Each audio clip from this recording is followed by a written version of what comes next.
थी त्रिजटा, जिसने माता सीता के हृदय में एक अपनी अलग ही छवि बना ली थी। हम जिसे माता सीता कहते हैं, वही माता सीता स्वयं त्रिजटा को अपनी माँ कहकर पुकारा करती थी।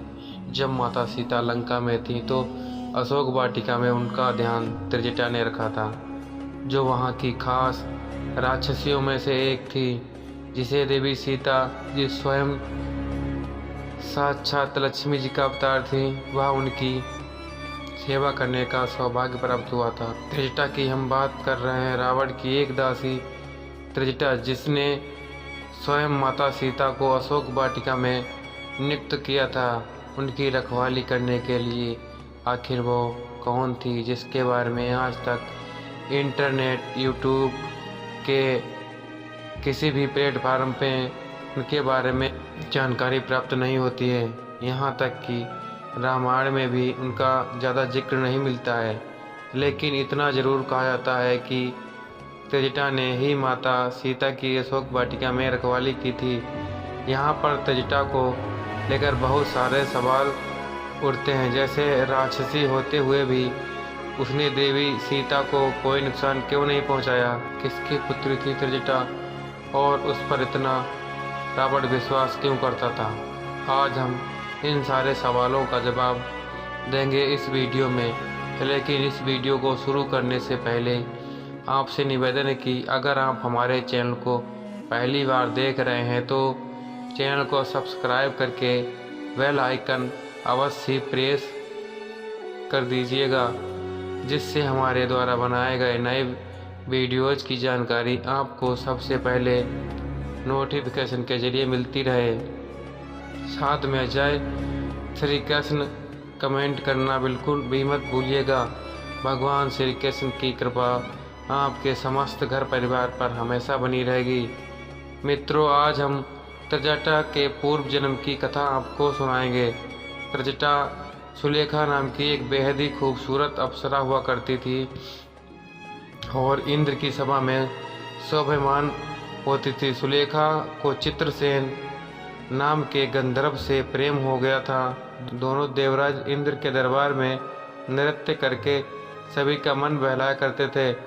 एक दिन नृत्य करते सुलेखा को यह आभास हुआ कि वह बहुत जल्द ही चित्रसेन से बिछड़ने वाली है और रोने लगी। तभी वहाँ नारद मुनि जी आ गए। उन्होंने कहा, सुलेखा, तुम्हें रोने की कोई जरूरत नहीं है, भविष्य में जो होगा उससे तुम्हारा ही भला होगा। सुलेखा ने उनसे पूछा, आखिर ऐसा क्या होने वाला है मुनिवर? मेरा दिल बहुत असहाय होता जा रहा है, मेरे घबराहट होती जा रही है। नारद मुनि ने कहा, भविष्य की बातें वर्तमान में नहीं की जाती हैं, इसलिए तुम चिंता ना करो। इस बात ने सुलेखा के मन में चिंता और बढ़ा दी और उनके दिल को झकझोर दिया। यह सब देखते हुए एक दिन चित्रसेन सुलेखा के साथ इंद्रदेव से यज्ञ लेकर पृथ्वी लोक को घूमने आया। वहाँ का वातावरण देखकर सुलेखा बहुत प्रसन्न हुई। जैसे ही उसने झरने को देखा, उसके मन में वहाँ स्नान करने की इच्छा प्रकट हुई। उसने चित्रसेन से कहा और दोनों झरने में जाकर नहाने लगे। एक दूसरे पर पानी डालकर दोनों नदी में हंसी ठिठोली कर रहे थे। वहीं पर एक चट्टान पर बैठकर ऋषि दुर्वासा तपस्या कर रहे थे। बार बार पानी की छींटें उन पर पड़ रही थीं, पर सुलेखा और चित्रसेन इस बात से अनजान होकर अपने खेल में खोए हुए थे।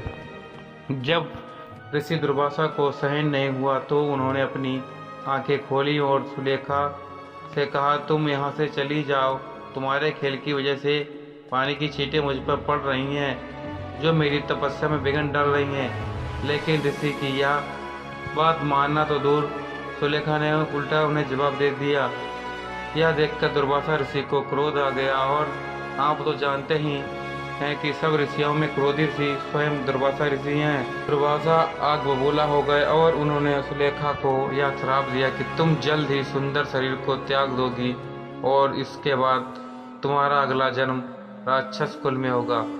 दुर्वासा ऋषि के इतना कहते ही चित्रसेन ने उनके पैर पकड़ लिए और उनसे क्षमा मांगने लगे।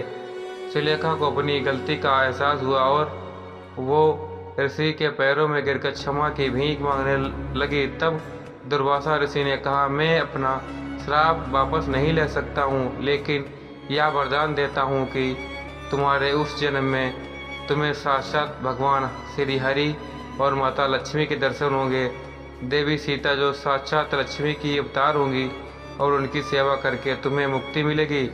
और ठीक ऐसा ही हुआ। माली नाम का एक राक्षस हुआ करता था, जिसकी पुत्री का नाम था कंचुकेशी।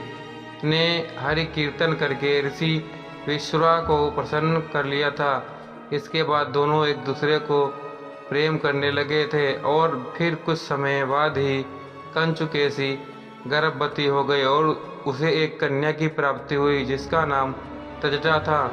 आपको बता दें, ऋषि विश्वा की ही रावण के पिता थे, जिन्होंने केकसी से विवाह किया था, जिससे रावण का जन्म हुआ था। ऋषि दुर्वासा के श्राप और वरदान के कारण ही उनका अगला जन्म राक्षस कुल में हुआ और उसे माता सीता की सेवा करने का अवसर प्रदान किया गया। इतना ही नहीं, रावण वध के बाद जब सीता माता वापस श्री राम के पास मिलने जा रही थी, तो त्रिजटा ने उन्हें बहुत ही अच्छे से सजाकर वापस भेजा था। श्री राम से मिलने के बाद जब माता सीता ने प्रभु श्री राम को त्रिजटा के बारे में सारी बातें बताई, तो वह बहुत प्रसन्न हुए और उन्होंने त्रिजटा को यह वरदान दिया कि हे त्रिजटे, जो हवन श्राद्ध आदि क्रोध काम करके गंदे घर में किए जाएंगे, वो सब तुम्हें प्राप्त होगी, फिर चाहे वो कितने ही विधि विधान से क्यों न किए गए हों। जिस रात में बिना तेल के तर्पण किया जाएगा, जो बिना दक्षिणा के संपन्न होगा, सब भी तुम्हें ही प्राप्त होंगे। इसके अलावा भी प्रभु श्री राम ने त्रिजटा को कई सारे वरदान देकर उसे धन्य दान कर दिया और वह फिर वहाँ से वापस अयोध्या को लौट आए। तो त्रिजटा कुछ दिन तक लंका में रही। इसके बाद काशी में एक स्थान पर आकर रहने लगी और फिर उसने अपने सिर को त्याग कर दिया। आज भी काशी में त्रिजटा माता का मंदिर बना हुआ है, आप जाकर वहां देख सकते हैं। दोस्तों, इस तरह से फिर त्रिजटा का उद्धार हुआ था। प्रभु श्री राम ने उसे कुछ दिन के बाद मुक्त कर दिया। त्रिजटा अपने पुनः अप्सरा रूप में वापस इंद्रलोक को चली गई थी। त्रिजटा की कहानी, जिसके बारे में ना तो रामायण में कहीं जिक्र मिलता है और ना ही कहीं टीवी सीरियल में दिखाया जाता है। मैंने एक पुरानी किताब उठाकर सर्च किया था, यह मुझे कथा उसी में प्राप्त हुई है, जिसका नाम मंडावी रामायण हो सकता है। इसका वर्जन आज नहीं आता हो, लेकिन हमारे पूर्वजों की देन है जिसमें इस कथा के बारे में लिखा हुआ है। अगर आपको यह कथा अच्छी लगी हो तो साथ में जय श्री राम कमेंट करना बिल्कुल ना भूलें।